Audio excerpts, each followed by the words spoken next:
Hi, welcome to our podcast, Easy Talks. I'm Alfonso. Hi, I'm Francisco. We're both from Easy Legal, Mexico. Today we're going to talk about a subject that lots of clients, new clients actually, come to ask us. They make appointments specifically to know how and what do they need in order to sell a property that is in a fideicomiso. Foreign clients who acquire a property in a fideicomiso and now they want to sell the property. What do they need in order to sell the property? First, in a legal way, and I mean, what kind of documents do they need, and also thinking about the taxes.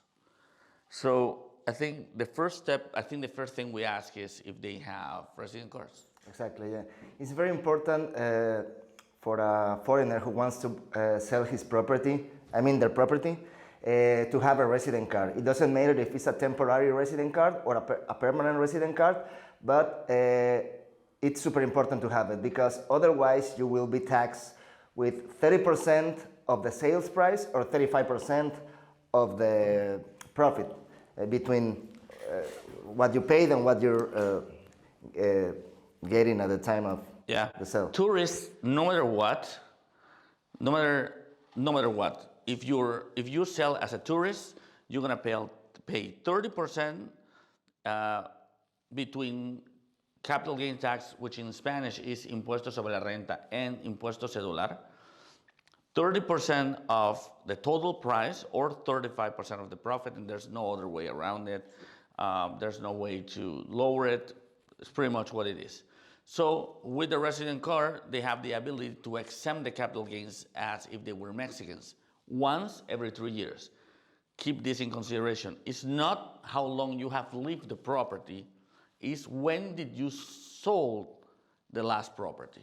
Exactly, because it's a very common mistake that people think they buy a property and they have to wait for 3 years until they can sell it to avoid the capital gain taxes.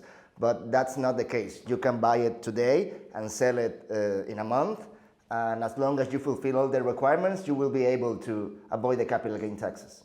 So we're going to open a special, let's make a parenthesis or a gap for capital gains taxes. So in order to avoid capital gains taxes, to use the exemption, you need a couple of things. First, you being a resident.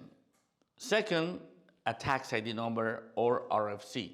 In Spanish, most likely, the notary will ask you for your constancia de situación fiscal, up to date. Just by having, right now, and I think we covered this in previous episodes, just by having a CURP number, now they force you to have a tax ID number. Mm-hmm. You have to get it on the SAT offices. There's no other way around it. So having your tax ID number on a proof of address. What that could be your electric bill, your bank statements, what others do they accept? Telmex. Your telephone bill. So that tax ID number has to appear on the proof of address in a form of factura. So it has to have an attachment of XML, I think it's called. So resident card, tax ID number, proof of address with tax ID number, and one of the most important requirements, you have to have 1/3 of the total surface of the property built. You have to have 1/3 of the surface of the property built. If you don't have any of the three first items, they make a calculation on the capital gains tax. If you don't have the 1/3, then the math is different because you only pay based on the amount of property that you haven't built. Mm-hmm. I don't know if I'm explaining myself, but let's say you don't have 33% of the property built, you have 25% of the property built. Then you will pay capital gains tax on the missing part, on the 8% that's not built. And your limit is 700,000 UDIs. How can you define what a UDI is? It's kind of complicated. It's a unit of investment.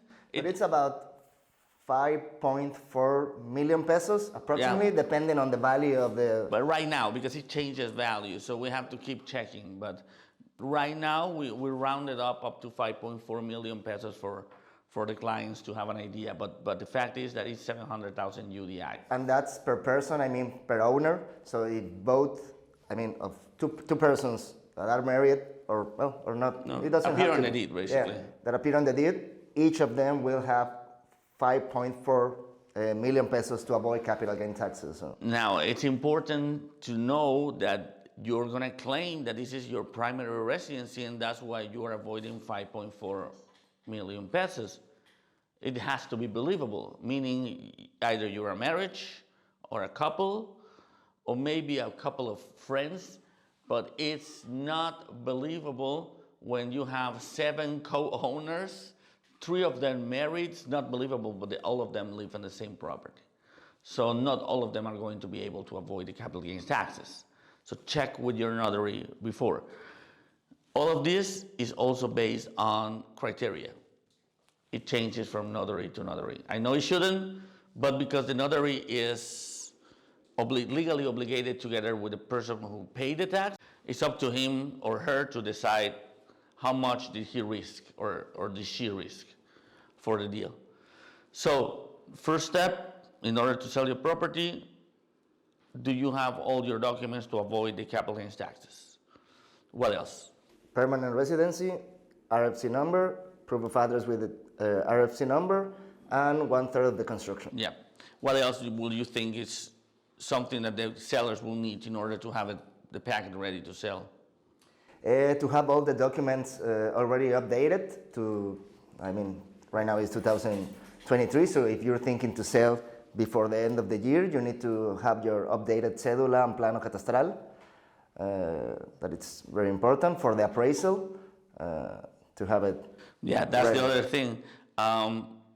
There's going to be an appraisal on the property, and there's lots of talks about who pays for the appraisal. I think we have had this appraisal thing for over a year now, in the state of Yucatán at least. If you're watching from or thinking to buy in other places that is not Yucatán, this is just a law for the state of Yucatán. We have to make an appraisal and have it validated by an authority to make sure that the property is sold at the correct price. There's lots of confusion about whose responsibility is to make the appraisal. I think at this point we have a general understanding that it's the buyer's responsibility because he's or she's going to use it anyway for the deed. I mean, unless as a seller, You want to know exactly if you're going to pay or not pay taxes, or if it's going to be capital gains for the buyer, so you can plan your strategy. So. Yeah, I think if you're planning to sell a property, and in order not to encounter a bump in the road, like for an example, that your appraisal is way higher than the actual price of the property, it will be a good idea to invest a couple of thousand pesos in doing an appraisal, because maybe you're thinking to sell in 4 million pesos. If your appraisal comes from 7 million pesos and there's no way to put it down, that's going to create a problem for the buyer because it creates a tax called capital gains tax on the acquisition, which is 20% between the actual price of the property and the appraisal. So right from the get-go, you'll know you have to do something to fix that or to find your way around that, so you're going to have a problem. So I think it's a good idea if you're preparing to sell to have an appraisal done. They're not really expensive, really. Unfortunately, right now, all the appraisals are coming basically at the real price of the property, not like in the past, at the beginning of February 2022. It was a nightmare, yeah. Yeah, the appraisals came really high, and they throw out a lot of the deals. Operations, broke a lot of deals, and it was a nightmare. But right now they are other than the beachfront, which they insist on calculate per beachfront meter instead of surface, which is incredibly stupid because it's not the same thing. 20 beachfront meters of a beautiful house, it's not the same thing of 20 beachfront meters of a completely ruined piece of a house, or maybe not even that. So it's not the same, but whatever. And we have encountered that kind of problems, especially in Santa Clara. Celestun, and where the lots are really narrow. yeah, and they only have like perhaps 10 10 meters beachfront, but it's only 20 meters back. And not only that, the water is right there. I mean, it's not even 20 meters federal zone. It's right on top of the property almost. And so there's nothing you can build on that property. The property is useless. Still, they appraise it as if it was incredibly valuable, and it's really not. So in order to know, if you're going to have that problem, I think it will be a good idea. Although it's something that the buyer will have to do, I think that as a seller, it's a good idea to do the appraisal and just, to prepare. To prepare, exactly. Even if you're not validated, just to have the appraisal ready to know and give you an idea of how much will you have to pay or how much will the buyer will have to pay. And I think at this point, appraisers already kind of know. Yeah. They tell you, this will fly, or this completely won't fly. It's ridiculous. So now, that being said, that's a problem for the buyer, or it's going to create a problem finding a buyer. Why? Because you, as a seller, you're going to pay capital gains tax on the price that you reflect on the deed. So even if the appraisal comes at $7 million, when you put on the deed $4 million, you're going to pay or avoid capital gains tax based on that price. So, but still, it's kind of hard to find a buyer that wants to pay. I mean, it's what, 300,000, 60,000 pesos tax from the get-go. But still, it's a good idea to find it.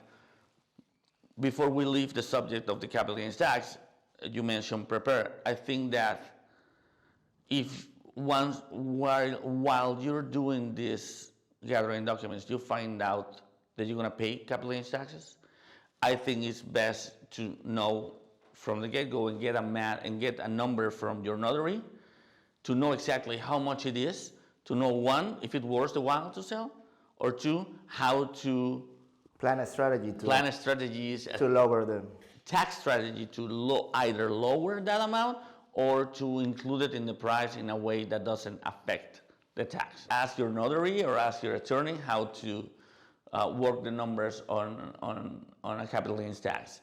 But yeah, just to prepare. So to have the capital gains tax, then cédula catastral, plot map, property tax has to be paid, property tax. And your fees for the fideicomiso has to be up to date.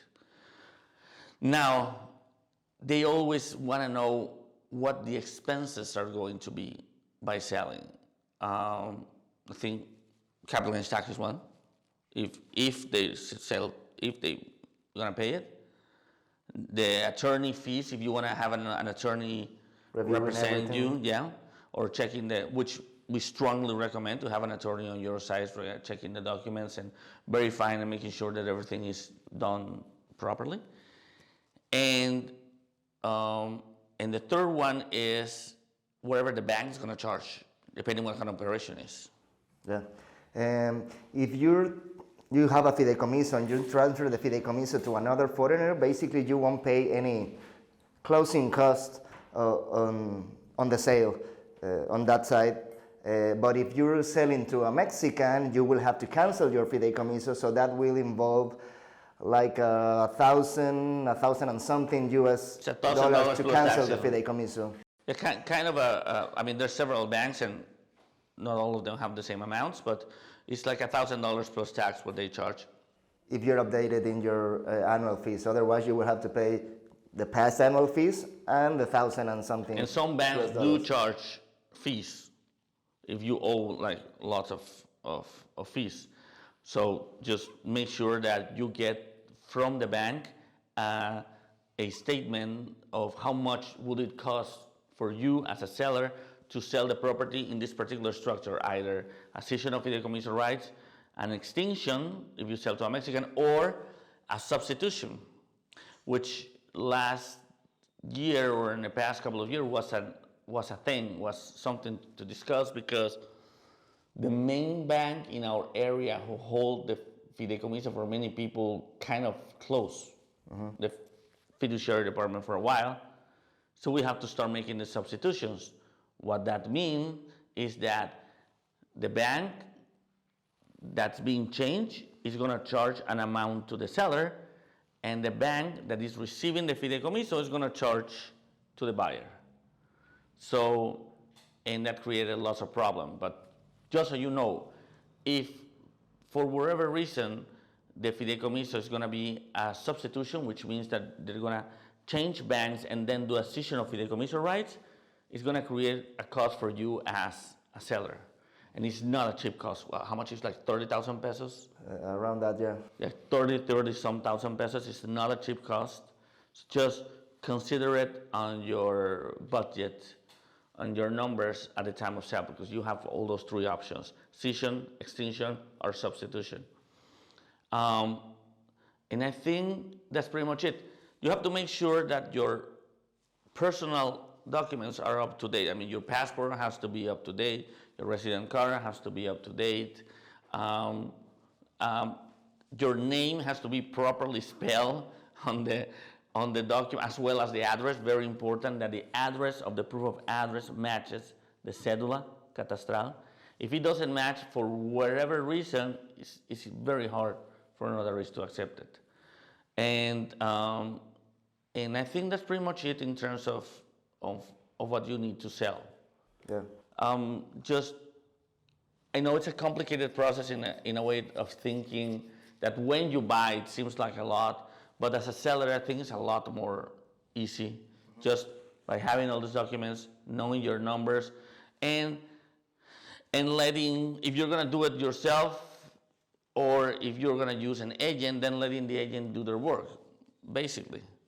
Yeah, it's very common that when a property has been, or is in the process of being sold, they put it in the market, they took the pictures and everything, but they don't check all the legal paperwork, so that can delay the closing 3-4 months, because once you sign the promissory purchase sale agreement, the seller doesn't have all the proper documents in place, so that will delay closing for at least 3 to 4 months. Plus the regular time that it takes to close. So it is really important to have all your documents in place before you put the property on the market, because that way it will save you a lot of time for closing. Yeah, and consider that if while you own the property, you build a room or you build something that is not reflected on the cédula or the plot map, you're going to have to do the process to reflect it. So to consider all those things before you put the house on the market will save you time on the closing, and possibly a deal breaker, because some buyer says, wait, I'll give you 60 to 90 days and you are not ready. So it's important to know that you are actually ready. And the only way to know that is if you go with your attorney and have them check your documents and make sure that you have everything in place, and that the operation can be as smooth as possible. You as a foreigner know, because most likely when they bought a property, took them 2 to 3 months to buy it. So you know it's going to take 2 to 3 months to sell the property. But most of the times, and in our experience, the thing that delay closing the most are the documents of the property. It's unbelievable, because that's who we ask the least amount of documents compared to the buyer, but still is what delays the most. Not a cédula, not up to date, not with the correct name, not with the proper dimensions of the property. And by the way, if you think that nobody's gonna find out that you have an extra room or wherever, they're gonna find out, because once they do the appraiser will see the new room, they're gonna see, oh, it's not here on the plot map, and then they're gonna turn and say, we cannot do the appraisal until all the documents are in place. So just have your documents ready, because that will save you lots of time. And I think that as a general rule, I wouldn't do it close to a change of year, I think. What do you mean? Like, for example, to put the house on the market on October or November, knowing that I'm not going to close until January or February, because laws do change. For example, in 2022, we had this appraisal thing on February 14 that nobody expected, and that changes completely the game. They increased the taxes for the buyers, and they could change and they could change laws from one year to the other. Not only that, whatever documents that you have updated during the year, once there's a new year, you will have to update it for the next year. You have to update them yet again. You have to get new cedulas, property tax again, new plot map, pretty much everything. So I won't recommend it to, or just to consider that you're gonna have to go through that if you do it close to the end of the year. Our market is quite good in the sense that most likely your property should be out of your hands between 3 and 6 months, but it's not a general rule, so just plan of knowing what you need, and if we change years, then to change the documents. But other than that, I think it's quite simple. It's quite scary and stressful for clients when they come and when they realize it's this, they say, oh, really, it's just that. Really, it's just that. Most of Mexican sellers don't even use an attorney, and they go by whoever attorney is handling the case because it's really that simple.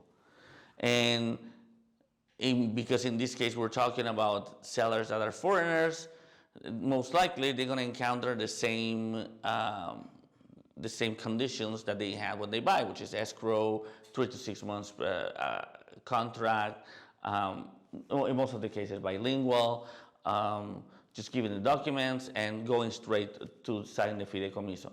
Knowing also that the bank has to sign in order to get your certified copy. I mean, it's nothing, not that different from when they bought the property, but just the role they play on this is different. But I think that's pretty much it. And I think if you have any questions regarding what documents do you need, and if you need us to verify it, to check the documents, and also if you need for us to update them and actually leave the property in good shape, leave the documents in good shape to sell, you can contact us, you can come and see us. We've been seeing a lot of this recently, of people that want to sell and don't know exactly how to do things.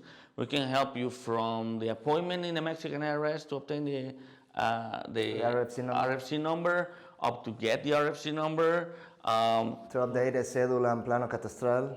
Yeah, to put the RFC on the proof of address. I mean, we can pretty much leave the property in perfect shape and give you also a ballpark of how much capital gains tax you're going to pay, if any, if your property surpasses the price of 5.4 million pesos, or if you don't have the enough surface built. So we can make a math operation and explain. Talking about that, it's really important to consider where the property is located when you're updating your cédula and plano catastral, because one thing is to update it in Mérida or Progreso or Telchac, they have their own catastro, that to do it in a municipality that they don't have a catastro office. So you depend on the state catastro, and the state catastro can take around 6 to 8 months to go and update a cédula catastral. So if you're thinking to put the property in the market and you know that you bought a piece of land and right now it has construction and it's not reflected on the cédula, take in consideration that it's going to take easily 6 months before the state catastro surveyors can go and update your cédula and plano catastral. So it sounds ridiculous. I know it sounds ridiculous, and this is for the people of Yucatan. It sounds ridiculous, but it is what it is. I mean, we have to work with what we have. Local catasters are great because they handle small communities, and you can go there. But the state catastro is a nightmare. They have a lot of work handling the whole state, and it's a nightmare. So just take that into consideration. But anyway, we can help you with that. We can do all of that. So if at some point you have any doubts, questions, or you just want to make sure that you're in good shape, you're going to avoid the capital gain taxes or pay them, or even make the appraisal to make sure that you're not going to find a problem in the road, just contact us. Let us know. I think we can help you with that easily. Exactly, yeah. Well, I think that's pretty much everything for today. Thank you for watching. Please subscribe, like the video, share it, and let us know if you have any questions. You can type on the comments or to our social media and email, who always appears at the bottom of the video. So thank you for watching. Bye-bye.